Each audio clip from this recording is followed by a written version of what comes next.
Morning. Hi everyone. How's it going? All good. All good. How are you, Salman? I'm doing good. Yes. How are you, Hatem, Joshua? Are you guys doing good? Yeah, I'm with you. I'm with you. Good afternoon. It's afternoon where I am. Okay. I'm fine. Thanks for asking.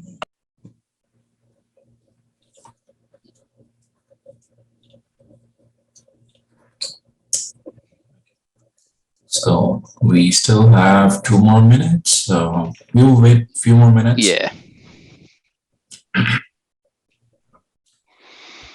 So far, any good results from the model, Rich? I haven't actually tried to build a model yet with the output. I just haven't had the time. So Yeah. this week before Wednesday, I'm going to get the rest of the data pipelines ready. Yeah. And then I'll probably have a little experiment and try and run the data sets I've created through, a couple of models and stuff, and see how they perform. But yeah, I want to get them all done before I do it because I like to do them all at once, if you get what I mean. It's more exciting that way. That is what I would be doing, means trying them all at once. Yeah. How about you? Yeah. I think I saw that you also tried different strategies as well. Yeah, I've tried XGBoost and I've tried linear regression model. I didn't try other models, but the results weren't quite good. So That's good. I'm still trying other models. Yep, sounds good. Sounds good.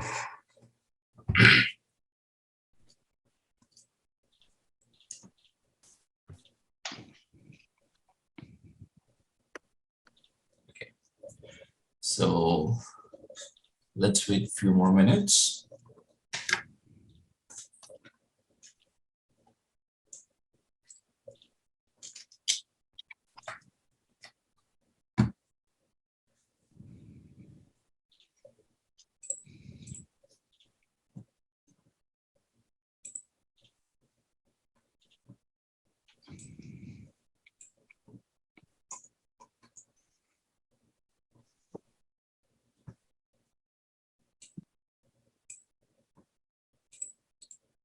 Okay.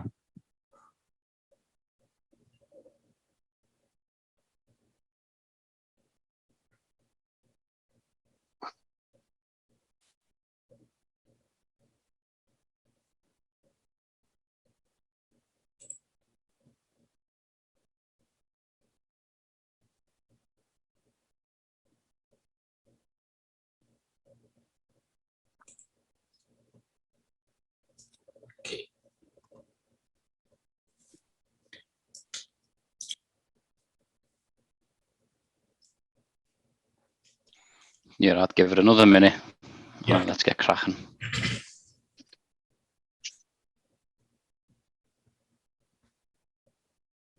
So, Rich, means did you take a look at the notebook that I uploaded? Did I miss anything? I think. I don't think so. The only thing I done that was different to the baseline was I grouped the average temperatures again in the two models I've built. Yes. I put them together. By doing that, there wasn't, it didn't create a great, feature kind of thing, but that was took directly from the EDA. So I thought I'd keep that in for building the model. So I've done 11 and 10, and I'll get the VIF model complete today. So hopefully by Wednesday, I think I'll have done all the KN imputed data pipelines. And obviously, if anyone else has done anything different and achieved a better sort of data set, let's include it. Definitely. These are just You all right? Hello, Michael, you're okay? But yeah, I think if everyone has done something a little bit different, it'll probably be a lot better to see how it goes. So means my point of kind of like for the baseline model was to get rid of as less as possible, feed the Yeah. raw technically. So what I did is basically I did not drop the columns of wind and fog and everything. I just imputed them with the mode, the most frequent value, and I did not merge the temperatures as well, because that's why we are calling it a baseline. Yeah, yeah. Means when we merge it, does it change? We want to see. When we change the imputation from most frequent to maybe मैंने mean, थोड़ी बोलती है we can see whether it would change or something. Means that is where kind of like hidden trial comes in. पता नहीं लग रहा है तो Yeah, yeah, definitely. Okay. Cool. We got 16 now. I think we'll be good to go. Okay. So let's wait one more minute. 9:04. Let's start Yeah. at 9:05. Yeah. Cool.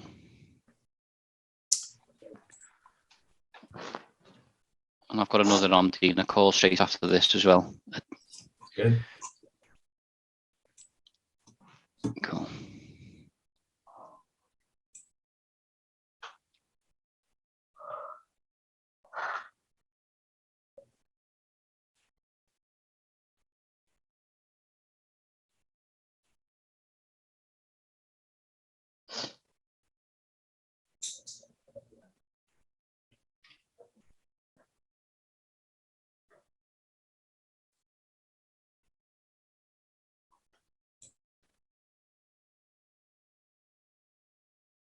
Okay, I think we will get started. Hi, everyone.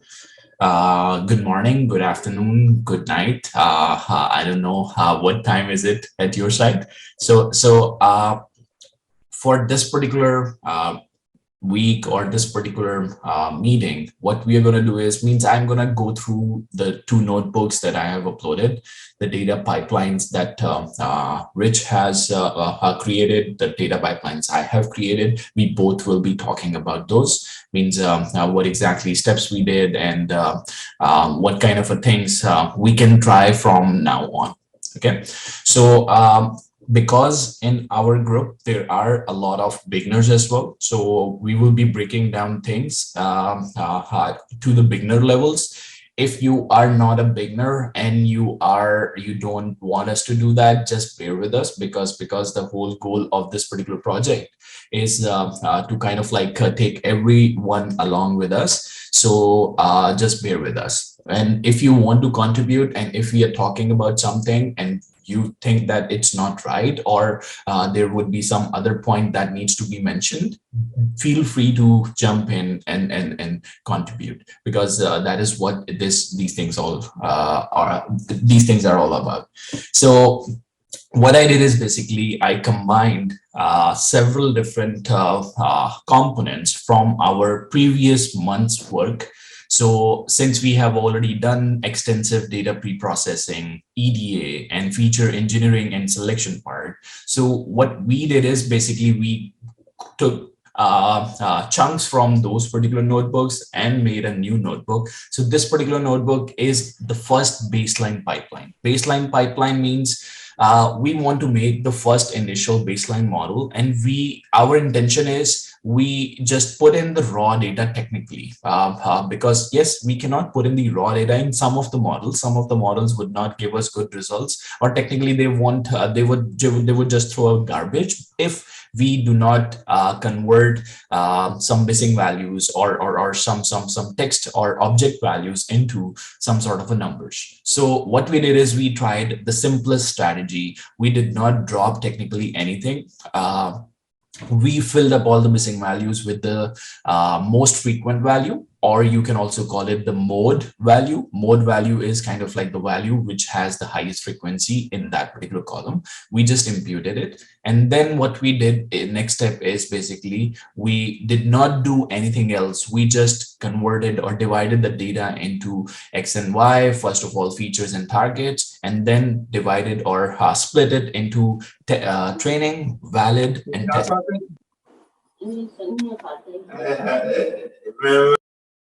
Okay. So, so that's what we did. So I will go through this worksheet. I'm going to explain what exactly we did. So starting with what exactly the data overview, we had some these kind of values. So I think I need to update this. This was 76 because we are not using the test ones. So let's stick with that.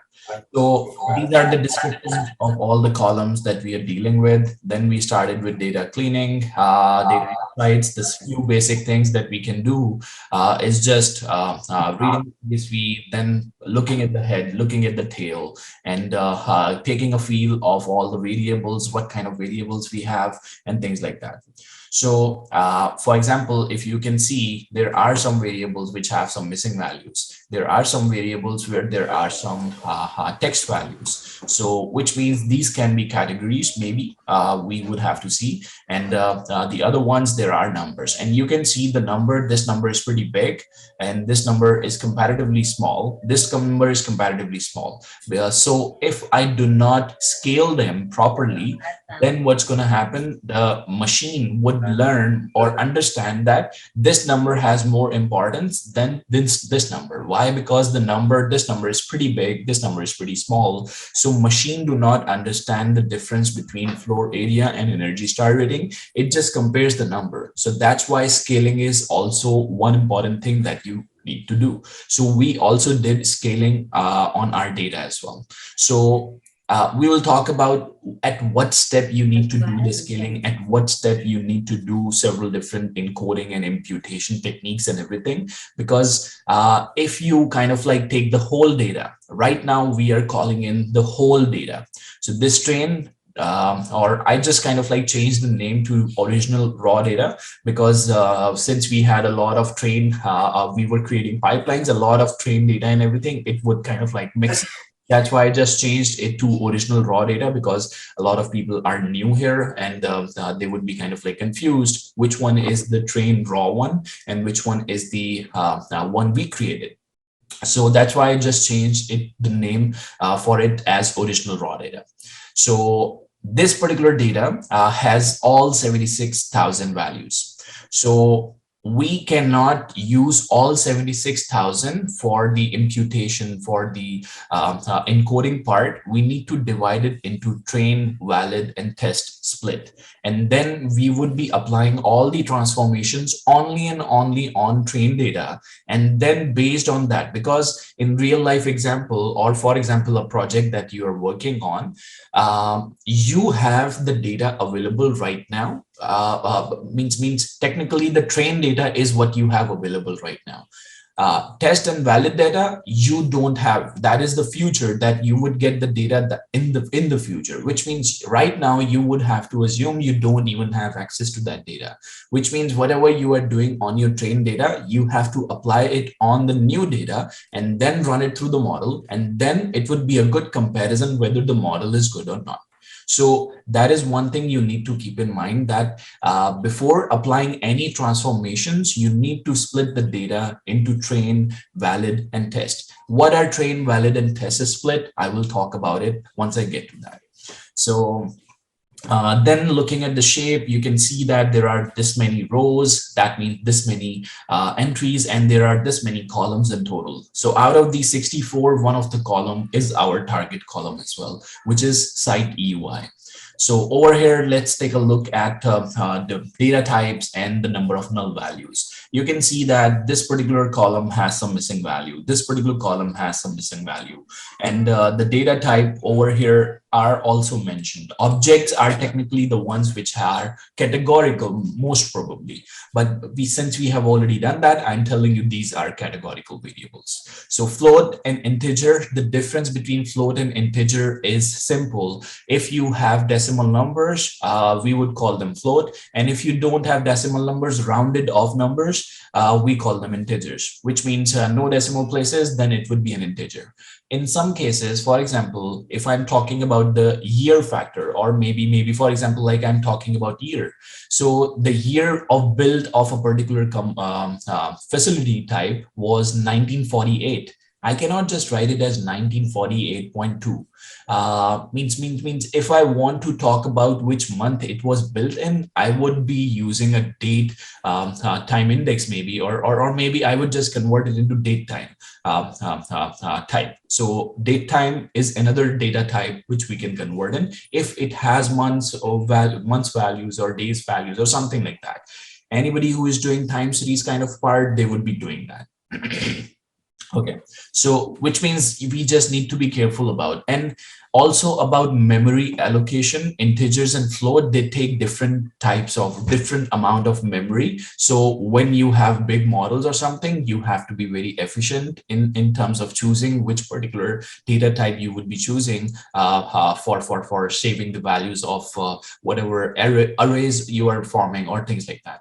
So right now we don't have any issues with that. We will stick with the basic data types as long as they are fine. So if you look at it, this ID column has approximately 75757 values. And when we did further analysis, we looked at this ID is technically can be used as an index for these particular data. So that means ID is just telling you instance number 1, instance number 2, instance number 3, and so on, which means it is not bringing any new information for the site UI. It is just the row number 1, row number 2, row number 3, the number of the row. So which means we can easily either drop it, or what we can do is we can convert or make this particular column as our index column. So it's up to you. What I did is I basically just dropped it because we already have index created automatically on the data frame. So I just dropped that ID column. So here you can see the whole summary that there are 24 float variable columns, 37 integer columns, and 3 object columns, which means there are 3 categorical variables. We would have to encode them at later stage. So here I'm writing down all the breakdown, whatever things I've analyzed here. And if I missed anything, feel free to go and update it and change it. Then what we did is we looked at the null values. How many columns have null values? You can see this column has null values, this column has null, this column has null, this column has null. And then at the top, these 2 columns have null. So all the other have total number of 75757 values, which means no null values for now. But that does not mean if this is telling you that 75757 is telling you that all the values are right. Sometimes what happens is when people are collecting data, instead of leaving it blank, they put in some random number, like maybe they would put in 0. For example, year build column, if you look at this year build column, which year it was built in means it cannot be 0, right? So later you would see that there is a value 0 in this particular column, and that is a vague value. We need to kind of like take care of that. So you have to be very careful that this D type or this info thing is showing you that yes, these numerical numbers are present over there. That does not mean all the numbers are correct. So you have to be very careful. And when we look at the descriptive statistics, it also tells us something. Over here, you can see year built has about 2.4% missing values, which means these values are very reasonable. What we can do is we can just drop these many 1800 instances, and we would still have a big amount of data. That means we will not lose a lot of data, but we would have 100% year build values. Energy star rating 35%, and it is about 26,000 values. So dropping all of them up would reduce a lot of data. For baseline models, you can drop them. For example, you can drop all 45,000. You would still end up with around 30,000 values, which means if you want to just drop them and see how a model performs, do try that as well. So I think someone posted on Slack that they did try that. They dropped a lot of, means about 40, they had only 45,000 values, which means they dropped a lot of them. So that's a good thing. Do try that. And I did not try that. So what we did is we basically just converted the null columns because I wanted to take a look at the missing values or something. So here we can use, there are several different strategies you can visualize it, but missing no makes it a one line deal, which means in just one line you can do it. But otherwise you can use heat maps from Seaborn as well in order to visualize it. I think some of team members did that when they were doing the presentations, final presentations for the previous part. They did try the heat map thing. So if you want to take a look, so go through the notebooks and you would be able to find that. Over here, you can see that it tells you good details that the values missing in all these columns are side by side, which means the values in the one column at exactly the same point they are missing, which means maybe they have a good, maybe they are related to each other. That can be one of the things. So we can form a hypothesis and we can do a hypothesis testing and everything. That's what we did when we were doing the EDA part and data pre-processing part. So, so this is what we can see. You can see these three columns: direction, max wind, direction, peak wind speed, and max wind speed. They all are missing at the same spot, most majority of the time, which means they are related, maybe. Now, what is why the values are missing? There can be so many different reasons. Maybe at that particular day, the device was not working. Maybe somebody forgot to put in the value. Maybe they are derived from a formula, which means you have to put in the value from one of the column and the other values automatically get generated. And if you don't put anything here, the other ones stay empty. Maybe that would be the case. Or maybe that day, the direction was 0, and so to save time, they did not bother to put in the value 0 or something. We don't know what happened. So we would assume different things. And based on that, we would kind of like try to fix them. Excuse me. So then after that, descriptive statistics, you can see year built has the minimum value 0, and that is not possible, which means we need to get rid of or look at how many values are 0. That means these are missing values technically in this particular column. Even though in the beginning over here, it was showing us that it has all the values available. The year built has 73920, but there are 0 values. 0 value is still included, which means we need to fix that as well.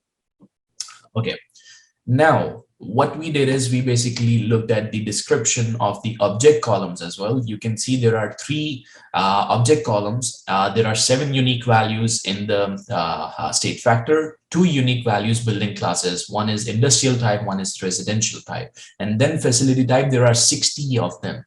And now these 60 is what we need to take care of. Otherwise, if we don't fix them during encoding, we are going to end up with 60 columns. So technically 59 columns, you would say.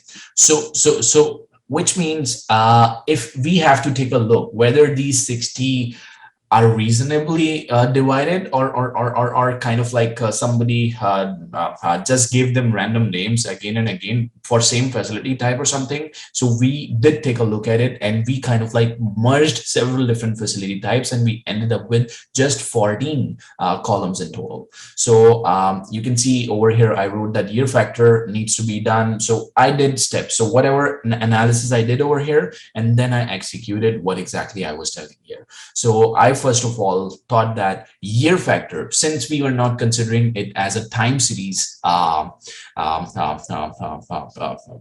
data or something, what we did is we kind of like just converted the year factor into an object categorical column. So why is that? Because right now it is assigning year 1 to some of the instances, year 2, year 3, year 4, year 5, year 6, which means machine learning model would be giving more weightage to year 6 as compared to year 5. And right now we don't know which one has more importance, right? So that's why we wanted to convert it into an object column, and later we would be one hot encoding them. That means we would be assigning one value if the year is 1 and 0 to all the other years. So we would be just one hot encoding it, and that way we would not be, it would not be an ordinal column. That's what I mean to say. So that's why I just converted it and I would be encoding it later. Now you can see there are 4 object columns and rest of the others are numerical columns. Then fixing the year built, you can see I just replaced the 0 with nan, and then dropped it. So I replaced 0 with nan. Later I would drop it. So year built now has the minimum value 1600, and not many values were dropped over here, because you can see we still have about this many values or something, 73914. And if you see over here, it was 73920. That means there were just 6 values which were 0. We just kind of like replaced them with then, and now we have 73914 values. So there were just 6 values. Now we did that. And next, you can see I would just drop these year build columns. So once I drop these year build columns, we have now 73,000 values instead of 75,000. So that means we still have big chunk of data left. And we kind of like fixed one of the column which has missing values already. Now, next thing is these are the null columns I'm left with. What we can do is we can look at the missing values and everything, and converting year build. Now you can see that year build was one of the column which is telling you that in which year the building was built. It is giving you numbers 1940, 1970, 1804, 1600 or something, right? It is a big number. But I can replace it with some exact same number, which can give you exactly the same story. I can convert it into an age column. What I did is I basically converted what the day is today, 2022. I subtracted the year built from it, and I got the age of the building. So I converted that column into an age column. This way, now the numbers are not big and they are telling you exactly the same story. So now we just kind of like just did that over here. I just did that, and at the end you can see now we don't have year build column here, because at the end we have an age column. Now we have the age column here. So next, you can see this is the ID column. We can just drop it. I went ahead and I just dropped it. And now we have 63 rows in total. One of them is still our target, this side EUI, and 73914. Now, merging similar facilities. Now, if you take a look at all the facility types, there are some repetitions happening over here. There are some warehouse buildings, a lot of warehouse buildings. So this one is a warehouse, and this one is a warehouse. So many different. So what we did is we kind of like looked at different values. Means I kind of like went in there, searched for all the warehouses, looked at the comparisons. They looked similar. I just merged them. Similarly, the health and care, I merged them. Similarly, education ones, I merged them. Lodging, hotel, and everything, I merged them. So these were 60 rows. What I ended up doing is all the lodging one, I converted into the lodging, which means all the ones which had lodging, I converted them into one category, lodging. Similarly, all the ones which had education in it, I just converted them into one category, education. So this way, when we did that, we ended up with just 14 columns or 14 categories instead of 60.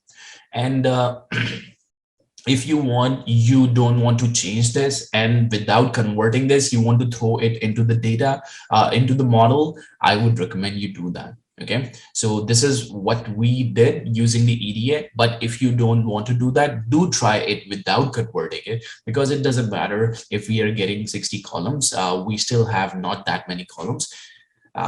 Yes, Ina? Hi, sorry. But so what was the parameter that you concatenate? Like you did like sum of the numbers, sum of the values, or so far how you combined let's say education.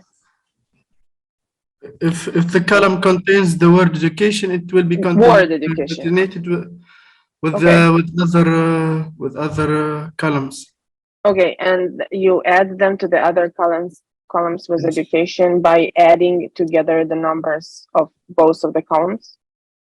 You are adding the numbers? Yes. Okay. I'm not, you can say I'm adding the numbers, I'm adding the categories. So what I did is, if you look here, this is office. For example, this is warehouse, right? Let's look Right. for the warehouse. One near. We have two of them, and then here the second one. Okay. Right. Okay. Yeah. This is warehouse, right? So Yeah. I just combined them. I looked at, so what I did is, basically, if you go in the EDA, I did take a look at each individual ones. I just filtered my data frame with these categories only and looked at the values and everything, the average site UI and everything. Since it was very similar, I just merged them. So that is what my strategy was. Yeah. Okay, so you take just one number of them, one of them actually. You merge them and then not take one of them. I merge them. Merge them means I'm not losing data. I'm just changing the names. You see, this is warehouse, this is warehouse. When I give both of them the same names, they would be one category, which means this building would add on top of this building. Okay, so you are adding numbers. Okay, okay. Yes, just wait. This is what I'm doing over here. So what I did is, basically, I ended up with these categories, and all the office ones now are tagged with one. So they are just represented by just one building in this bar chart. One bar, okay. So all the education ones are now tagged. All the commercial ones are now tagged, and all the lodging ones, warehouse ones are now tagged. Sounds good. Okay. I think what might be quite interesting as well with the merging, you can still see that the multifamily category is very imbalanced compared to the rest. So if you're experimenting with this data, it might be interesting to even bring it down to two categories, multifamily and non-multifamily, just to see how it affects the output. That might be an interesting way to go, because just by looking at that, if you combine the rest of them that aren't multifamily, it looks like it might be quite equal. So if you're looking for some way to experiment, that might be a good idea, and you can report back to us on Wednesday with that. Yep. So if you kind of like go and watch the video for the pre-processing part, we ended up with so many different strategies to deal with these 60 categories. So this is the one we just implemented, but yes, there are so many different possibilities out there. I would recommend you, if you want to try those, that would be a good idea to do that. So the one which Rich recommended, that makes sense. And that would we can also see that one is multifamily and the other one is not a multifamily. So that can be one thing, because multifamily is taking up more than 55, around 56, 58% of the data, around 57% you can see. So which means then we would have 57% and 43%, two categories in total, and maybe that would be a difference. But for now, for this particular one, we did that. If you want to try, you would have to create them on your own. And if you are struggling, feel free to reach out. But for now, because we want to stay consistent with all the data pipelines we are forming, since we started with this as a baseline, and we want to compare all the models, all the pipelines that we have created with each other. So we want to stay consistent in the strategies. But if we are not able to improve the results, then we would have to definitely try something else.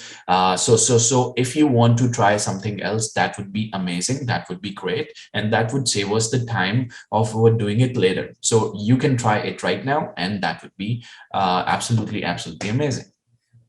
Okay. So I dropped them, and then I kind of like looked at them. You can see over here, the facility types are reasonable. These are pretty much small, which means you can see they are bringing only 0.5%, 0.3%, 0.5%, 0.8%, 0.8, 0.8. These categories, if you want, you can still merge them, because they are all bringing 0.8, 0.5 or something. Anything which is bringing less than 1%, we can merge them in one category as well if we want. But I did not do that. Over here, you can see these are the year factor. That means year factor number 6 has majority of the values, about 30%, then 24% year 5. So values are kind of like going downwards in this particular manner. Over here, you can see state factor number 10 has only 0.2% values, which means when I calculated it, it turned out to be just 15 rows. That means there are, in the whole 75,000 values, there are just 15 values which have state factor 10, which means that is not a good representative of that population, which means we need to drop it, because state factor 10 is kind of like almost negligible in the whole data. So maybe somebody, I don't know, maybe somebody put the wrong state number over there. Maybe that can be a reason. Or maybe if it was state 10, then we don't have enough numbers. That means our model won't be able to predict it as accurately, because state 10, we need to provide it some number of values. So what I did is basically I just looked at how many state 10 values. You can see there are just 15 of them. So these are just 15 of them, and one of them is commercial. All of them are offices and everything.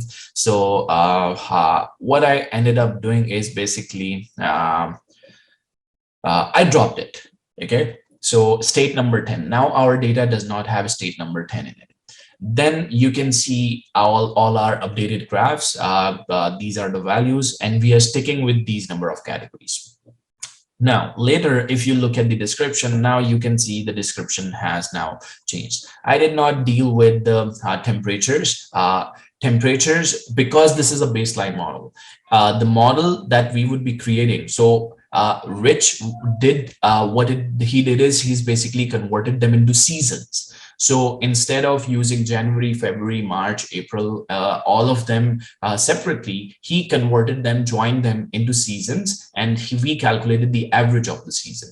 So we would be the pipelines that we are creating. So for baseline, we stick with whatever was there. We did not implemented a lot of things, simple basic strategies, and we wanted to technically our goal for baseline was to throw in the rawest form of the data. Okay, so that's why we did not do a lot of transformations, but the pipelines we are creating next, in which we will be summarizing, we would be converting into seasons, which I think Rich already did for the 2 pipelines that he created for using KNN imputation, which Rich will be talking about once I'm done. So just a reminder, there's 2 minutes left on this particular call. We might want to restart it. Okay, then let's restart it. Okay.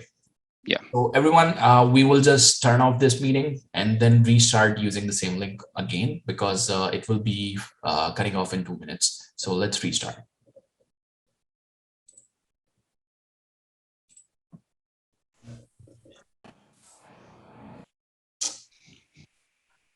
Okay.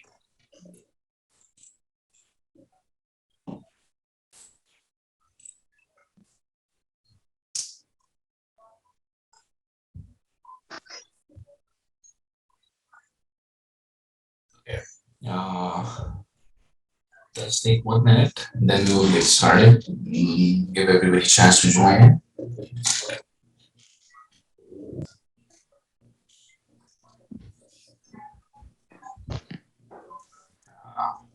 Okay.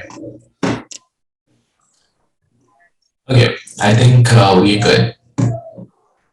Okay, now once we did kind of like fixed all these things in the baseline model, I now splitted the data into train and test and everything. For that, first thing I did is I basically separated the features from the target. So I created my X and Y, and I don't know if it doesn't matter, but when you get to deep learning, you would be covering, for example, if you are doing deep learning or something, we deal with scalar numbers, we deal with vectors, and we deal with higher order tensors and everything. So majority of the times you see that we usually use capital X for X variable and small y for y variable. Why don't we use the small x and small y? Why don't we use capital for both of them? This is a common question usually majority of you ask. I'm just sharing it based on what I think it is. So because X is kind of like a vector here, it has rows, and it has every single vector or every single row has multiple dimensions. So since it is a vector, as compared to the Y, which is just one column, these are scalar numbers. So that is the difference between the capital and the small in order to understand, because when you are dealing with the scalars and vectors or rank 0 and rank 1 tensors, this representation reminds you that what they kind of like rank they have. So that is the reason behind assigning capital X and small y to them. Otherwise, you can assign small x and small y, capital X, capital Y, or whatever. But that is the reason we assign them in this particular order. So, but but this is industry practice. If you don't want to use it, I don't know what I did here. If you don't want to use it, just stick with whatever you are good at. Then what I did is basically I'm now saving the data as well. So if you look over here, when you run this particular notebook in your computer, you just need to run this notebook. You don't need to create any folder over here or whatever. It's going to create the folder on its own. So first I created, because I'm creating the pipeline, I want to save the raw version because I don't want to do all these steps that I did over at the top here again and again. So what I'm going to do is I will just save the clean version of the raw data, and then in next notebooks, I would be just calling that, and without doing anything which I did at the top, and I would be just converting it into whatever or applying any transformations I want and everything, and I would be done. So what I'm doing is I'm saving all the converted or clean data, I would say. So what I did is I basically converted X and Y and saved them into my raw data. So here it created. So this os.make directory, it is creating a directory data in my current directory. And then if it exists, okay, true, it means that if the folder already exists, it will not throw an error. It will recreate it and update everything inside it. Okay, so be very careful if you are doing something like that. If you have done something previously and later you changed, and it's gonna rewrite everything, it's gonna change it. So I gave it the name x_raw, y_raw. These names, if you are doing or something like that, I would recommend stick with these terminologies, these names, because this would be easier for everyone to go along and from pipeline to pipeline. Because if I'm in one pipeline and I'm using different naming convention, and in the next pipeline I'm using different naming convention, I'm all lost that which naming convention is for what. So stick with one naming convention, and that would be easier for everyone to follow along whatever you are doing when you are sharing your notebooks and everything. So I would recommend you to stick with the naming convention if you are trying something different. If you are sticking with the pipelines that we are making, then just keep on using them. That's fine. But if you are making your own pipelines, I would recommend to use these naming conventions. So x_raw and y_raw over here are the cleanest form of the raw data, which means I have not done any transformations yet. I just cleaned it and saved it.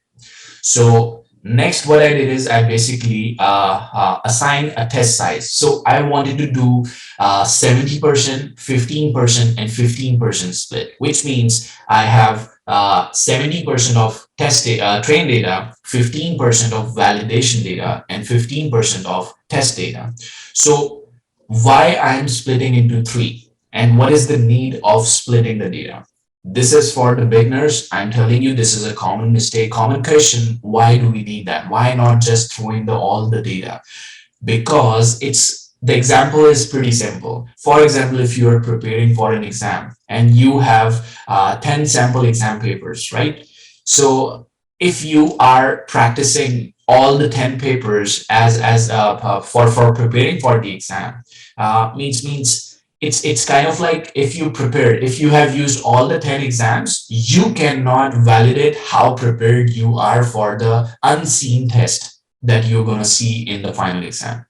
which means the good strategy would be if you have 10 available practice exams, you would kind of like practice on 7 of them, and then the next 3 they will be unseen, you have not seen them, and you would attempt them based on the preparation of the first 7 tests that you have taken, which means if you practice them and what score you got, that is going to tell you how prepared you are for the unseen data. So that is what we do over here, that if you use all the data, you have no way to cross validate whether you are prepared for the unseen data or how well you would be performing for the unseen data. So the good strategy is splitting the data. That means you want to kind of like break it down. It's kind of like those 10 sample exams available for you. You just broke them down into 70, 15, and 15, which means I will be using the train data for all the transformations, for training the data and everything.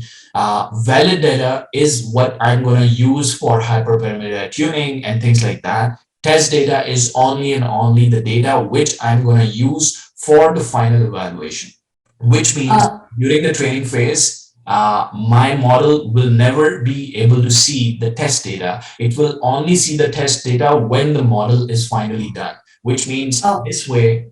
Sorry, anybody saying something? Sorry, Salman. I just want to kind of clarify a little bit, right?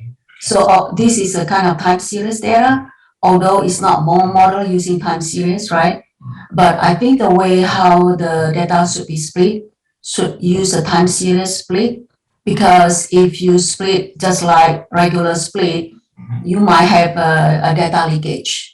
Because in a way, when you randomly split into cross validation or something, you might training the data in the future, but then you test it on the prior earlier than what you trained, so the data leakage may happen.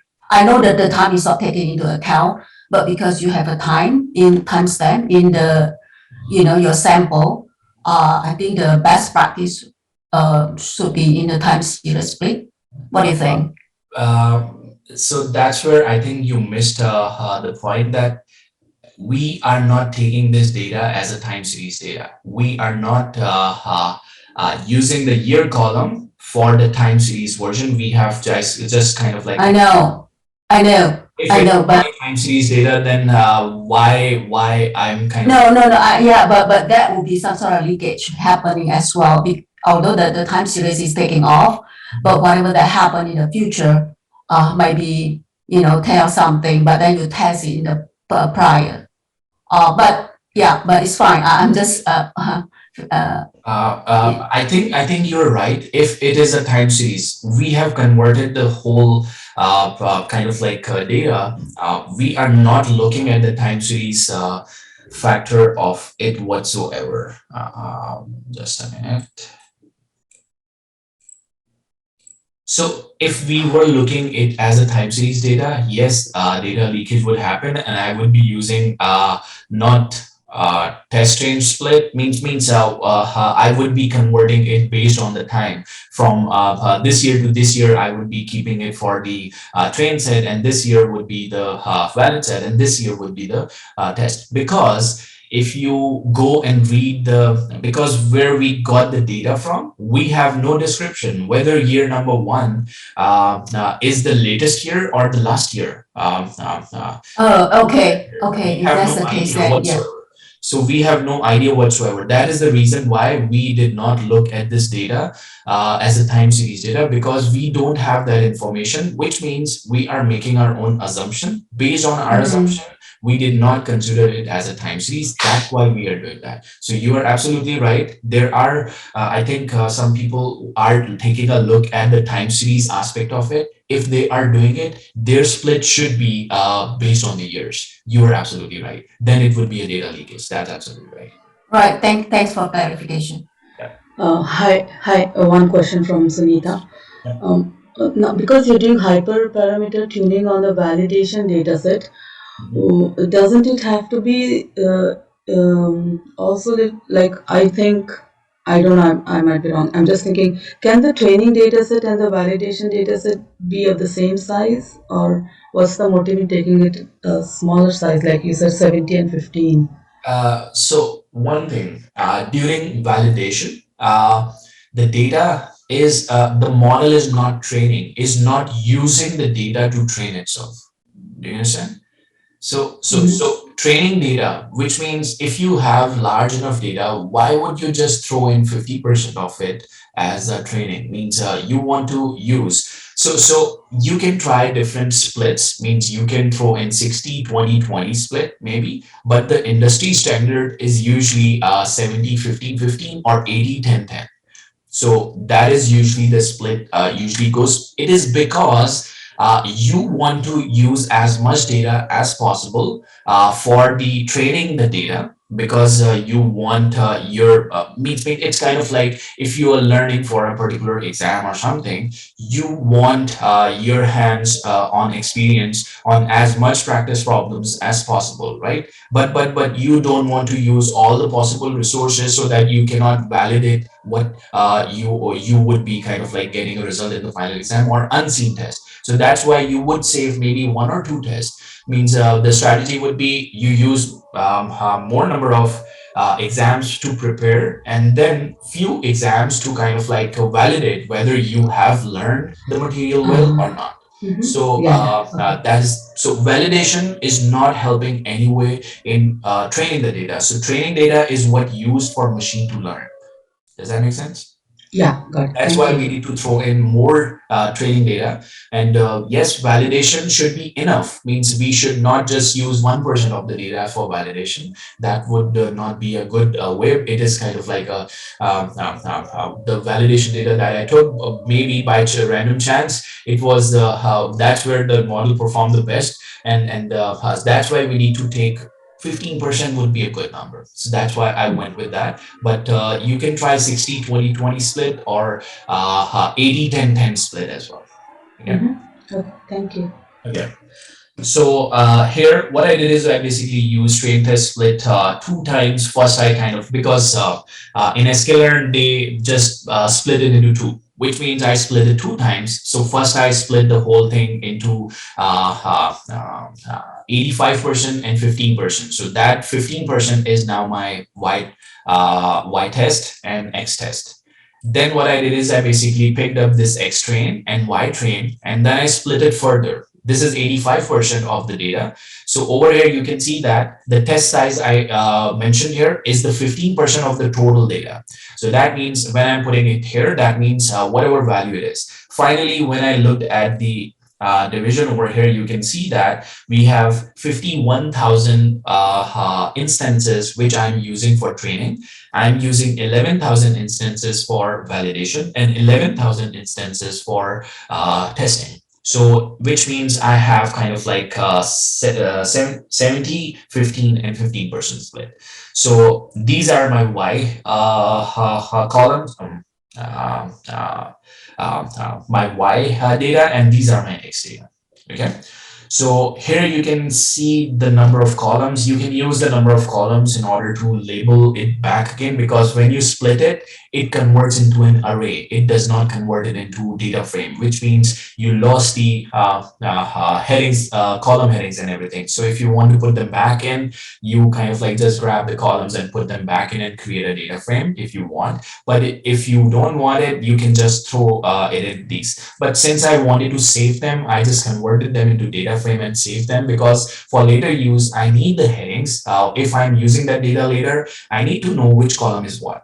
So that's why converting it into data frame is a good practice with the column headings. And then I save it, and then I recall it, and then throw it in the model depending on what model requires. Whether it should be an array, I would just convert it into array and throw it in. Or if it can accept data frame, I would just throw in the data frame. So over here, what I did is basically, this is something I hated because I tried several different things. Now I wrote some. So this is kind of like the material I copied from the previous notebooks, since we gave some description of what imputation we are using and what kind of types of imputations can be here. So for example, there is mean, median, most frequent, and constant. By default, the simple imputer uses the mean, but we are using the most frequent one. if you want to try mean, median, or constant, constant can be any number. You assign it, maybe 0, maybe an average, calculate the average. If you want to calculate, the mean would do that. But if you want to try some other number, a random number, you can assign your own number. But if you want to go with mean, median, or the mode, you can try this. I tried this one. So why? Just random guess. Means I don't know which one is going to give me better results. So you can try the median and you can try the mean imputation as well. So on the same thing, you just go ahead, and what you're going to have to do is, okay, first thing, I converted into category. Why? Because when you create pipelines, I would explain why I converted all the categorical features in my X data. I converted them into categories. Why?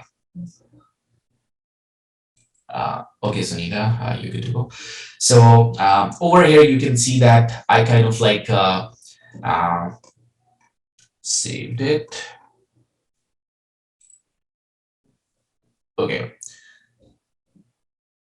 So this is the X-Train raw. I'm just taking a look at it, and I'm recalling it and things like that. Over here, I think I saved them as well. So you can see that I converted all these into data frames, and then I saved them as well in these columns. So here you can see that this is X-Train raw, X-Valid raw. All these raw ones, they have not been transformed, which means no transformation, imputation, encoding, anything, standardization, nothing has been implemented on it. These are just the raw split. That's it. So nothing has happened on them. So you can just identify that. I'm saved them, and now I'm recalling them depending on whatever I need. So here I'm recalling the train. Remember, all the transformation needs to happen on the X train, not X train and Y train. So training data is where you would be applying all the transformation. And what I did is I basically saved the transformation object as well. For example, what is the transformation object? For example, I use simple imputer, right? I don't need to write the code for simple imputer again and again. Since I already have the trained version of the imputer, I can just save it in a pickle file or a joblet file. I pickle it. Pickle means saving it. For example, what that means is you can see over here, this is X preprocessor baseline, which means this particular object joblet file, if I recall it, if I read it in my notebook, and if I run it dot, for example, X underscore preprocessor underscore baseline dot transform, and if I want to transform any of the X variables like valid and train, test, I can transform it using this particular, because this one is a trained version of the imputer of the complete transformation that I have tried on just the train data, which means it has already learned everything from the train data, and based on that it will apply the transformations on the valid and test data, because we don't want to fit our encoding and all those transformations onto valid and test data. Everything needs to be done on train data. So here I created the pipeline. For example, why I converted these these types into categories from string, because here I'm using column transformer. Column transformer, I have an ability, for example, make column selector gives me an ability to select types of column. And this way, I don't have to type the names of the columns separately. I just assign the type. If I tell them that all the category types, I need to apply this encoding on them. All the numerical types, I need to apply this imputation on them. And this way, I can kind of like do it very fast. So what I did is basically I kind of like created all the numeric features, and I want to apply these two transformations on all the numeric features. So I'm applying simple imputation first, and then I want to standardize it. So these are the steps. So what it's gonna do is it's gonna go and it's gonna find all the numerical features in the data. It's going to apply the imputation on them. After imputation, it's going to scale them using simple default values of the standard scaler, which means what is standard scaling? Which means every single column in our data would have a mean of 0 and a standard deviation of 1. which means every single column would not have kind of like more advantage on the other, which means if we are getting my machine learning model is not going to think which particular feature is important. Depending on the relationship with the target variable, it's going to assign the weightage based on that. So which means our model is not biased anymore. It will be biased, but not in that manner. So categorical transformer, I'm just applying one hot encoding, and that's it. So if there are handle unknown, I would just ignore it. I don't want it to kind of like throw me an error. So here I apply the column transformer, and the good thing is I learned this. So when I was reading the sklearn documentation, I learned that you can print this out. You can see this is the whole thing in column transformer, what exactly you are doing in what steps. On the numerical feature, you're applying these two things. On the categorical features, you're applying these things. What are the variables you took, or what are the parameters that you did? Yes, Rich? I've got another call at 3 o'clock. Well, 10 a.m. at yours, at your end, for another Omdina project. Is it okay if I just run through the KNN just before I go? Absolutely, And you can continue. Yeah. Let me just share my screen then. You'll have to enable it for me, please, Salman. Absolutely. Yeah. Is it? Okay. Are you taking the ML run one? In the workflow one, it is, yeah. Yes. I would be joining. Yeah. Oh, cool. Right, okay. As Salman was, can everyone see my screen first of all? Yeah. Yeah. Okay, so as Salman was saying, this is basically the sort of pipeline that we put together, and the difference in the sort of pipelines I'm making is that the imputation is getting done by KNN, and that is pretty much imputation by the KNN means algorithm.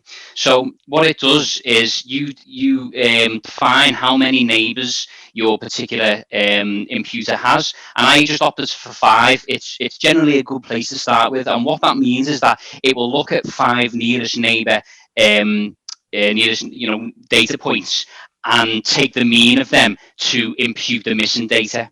So it is a little bit more computational, it does take up more computational power than a simple imputer, but from what we sort of discovered in data preprocessing and EDA, that it did work quite well in what we were doing. So we thought we'd give it a go creating the data pipelines. In this particular one, I used the light GMB to select our feature to go forward. Salman will cover, the standardization. It's just that I'm a bit conscious of time at the minute. So what I did was basically fit the transformed X data and the transformed Y data to the light GBM fitted to them particular data sets, and it has an inbuilt plot where you can plot the importance of the features. Now it's brought back the top 3 features, and this is by index. Now it's brought up by index because I just done it, just quickly off the fly. But what I can do, as Salman, I can remap those columns using the X columns that he saved. But at the minute we've got column 1, column 2. Index 1, index 2, and index 18. According to light GBM, are the they're the features that tell us the most about our data. So in order to take these down into our own data sets that we can plug into the model at a later date when we get to the model development part, I've simply extracted these particular column indexes, put them under a new variable, xtrain features, and also the validation as well. I've split them into validation and test, and I've simply saved them as a CSV ready to load. What I'm going to do though is go back and edit them. I'm going to recalibrate these just so we can see what the actual column titles are within the data set, just for readability at the end. I mean, you can do it before we put it into the model, but just for ease of for everyone's benefit, I'll do it beforehand. I'll just go back and edit them over the next couple of days. But yeah, that's pretty much what I've done. All the features that all the steps that Salman has gone over, I've mainly kept them the same. The only one, as Salman mentioned, was I've changed them into seasonal quarters. So as you can see here, I've got 4 quarters all denoted with Q1, Q2, Q3, Q4, and I've just plugged in the first 3 months and took the mean of them 3 months, and that will be our value for Q1. And I've done the same all the way to December, took the average temperatures, and I've then dropped the rest of the temperature columns. That was something we experimented with. It didn't really do a lot in terms of providing those Q1, Q2, Q3s with predictive power. But what it certainly did was reduce the data set's complexity, and that will have hopefully have an overall benefit. But again, if you can do something different to me, or you try a different strategy, by all means try it. And we're here to sort of to learn, and if we're all making data sets, we can compete those data sets together and figure out who's managed to deal with the data in the best way that's most suitable for the model and get the best performance out of our models. So yeah, that's all I wanted to say about that. I was just aware conscious of time because I've got a new meeting. But if anyone has any questions at all about that, message me on Slack, and I'll be willing to go through it. If you've spotted anything in the notebooks that I've uploaded to the GitHub, please reach out and I can answer any questions you have. Thank you, Rich. So yeah, thank you very much. Right, what I'll do, I'll jump over to that next call, Salman. I'll update you on anything that you may have missed in the first few minutes. Okay. Sounds good. Cool. I'll speak to you. I'll see you later, everyone. Bye bye. Bye bye. Okay, I will just quickly finish because technically okay, so the only thing me and Rich has a difference is the imputation. So I'm using simple, he changed the KNN imputation. And the next thing is basically he combined all the temperature columns into season columns, quarter columns, quarter 1, quarter 2, quarter 3, quarter 4. And that is what we are going to do in remaining of the pipeline. Since this was the baseline, I just kept everything in as rawest form as possible. So then what I did is basically standardize it and saved it. That was one part. Now, in terms of the model, this is just a starter file. Anybody who wants to start with this, go ahead, please do it. And I just kind of like put in all the steps in a particular order that anyone who is a beginner who don't know which steps to do what or how to do it or something, I have provided. This is a starter file. Go and play with it, change some things in it and add and subtract things. Means I have added as many models as I could in a amount of time I have. You can add multiple things. You can try neural networks here. You can try support vector. Means I did not try support vector machines. Means you can try so many different strategies over here. So what I did is I basically called the train valid test and all these from the CSV file, since I have already created it in this particular notebook. Here I have created all the data. So I'm calling all the data, and now I gave them the name X train X valid test and Y train Y valid Y test. Now I'm importing all these. I'm doing all these imports. So I would be using kfull for cross validation and grid search EV for hyperparameter tuning. And then I'm using 12 different models. So what I did is my strategy was to kind of like throw in all 12 models and run the default parameters for all those models and see which model is going to give me good results. What we can do is we can pick up the 3 best, hyperparameter tune them, and if anybody is good, that's good. Or if we can try making an ensemble out of it. That is one strategy you can do. So since we have 12 models right in front of us telling us what exactly they are predicting, the all the different metrics here. So which metrics to use when, these are the things we can go more in detail about, because that is a big question. Which particular metric to use when, evaluation metric. And I think me and Rich, we have kind of like just created a YouTube channel in which kind of like Rich has explained the metrics that are covered for the regression problems. So if anybody's interested, I will just throw in the link for the channel. You can just go in. The good thing is we don't have enough videos right now because we just started a week back, which means the videos we have are helpful for this particular project.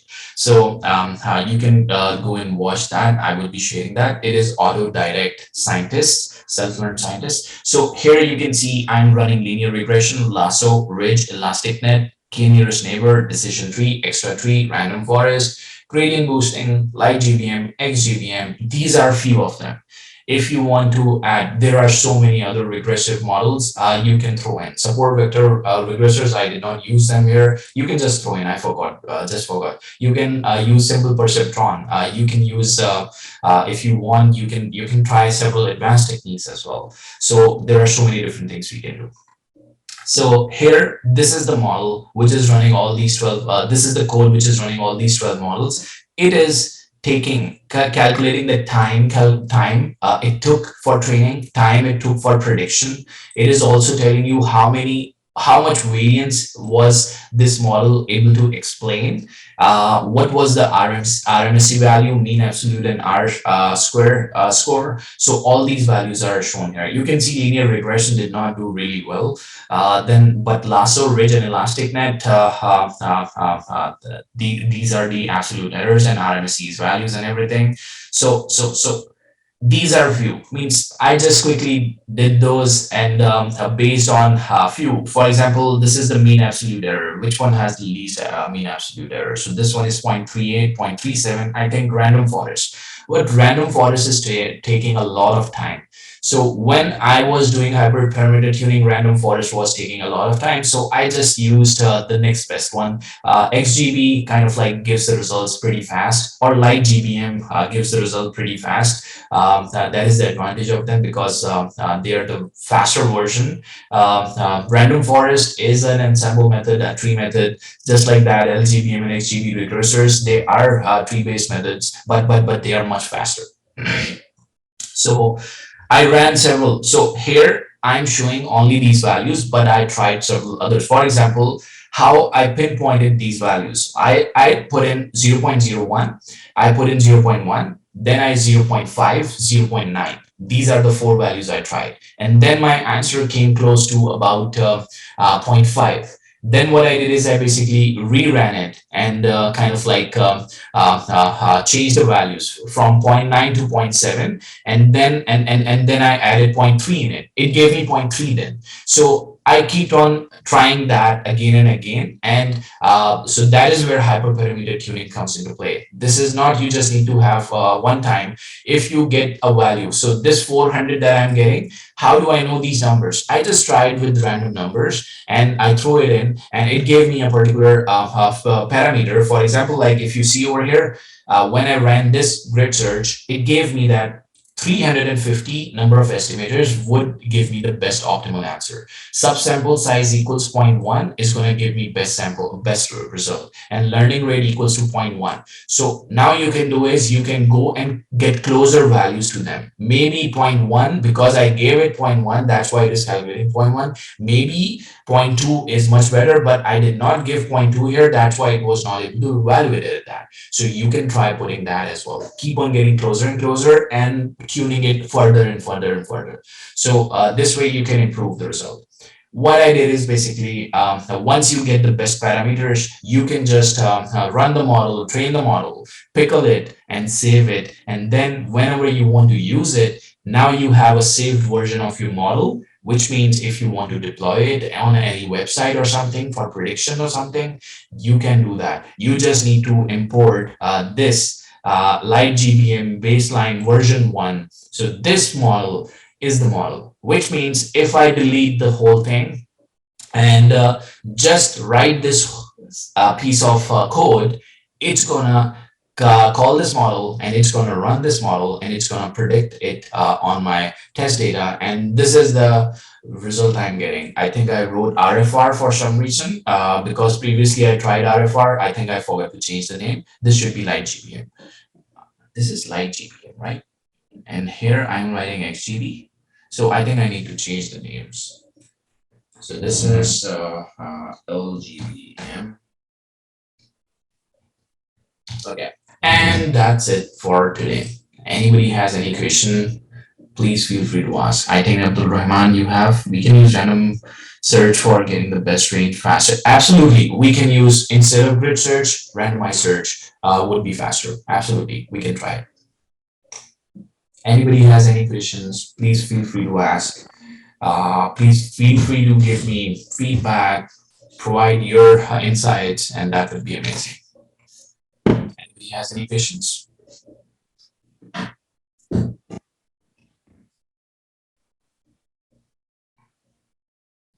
Everyone's good?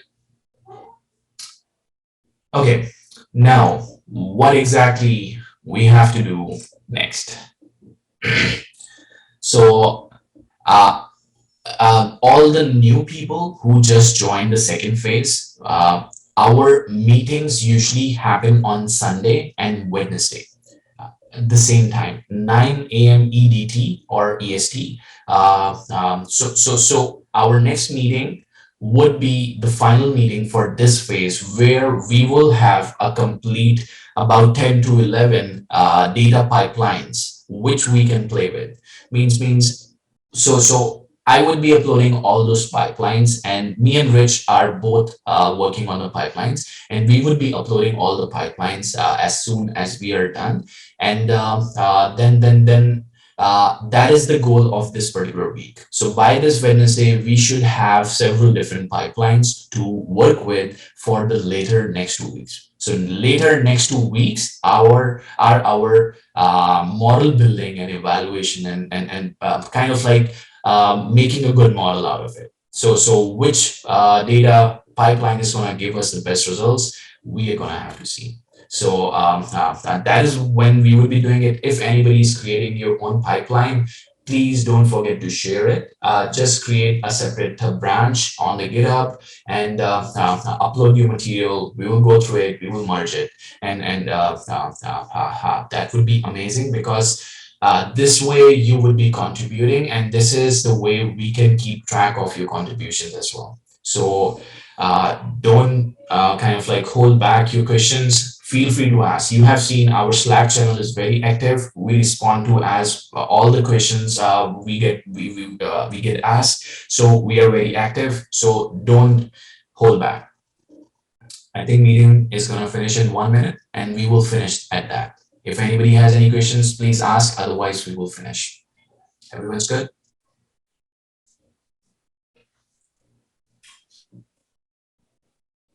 Okay, if everyone's good, thank you so much, everyone. And I will see all of you on Wednesday. And if anybody has any questions, just throw it in the Slack. Have a good one. Bye-bye. Thank you so much. Thank you so much, Salman.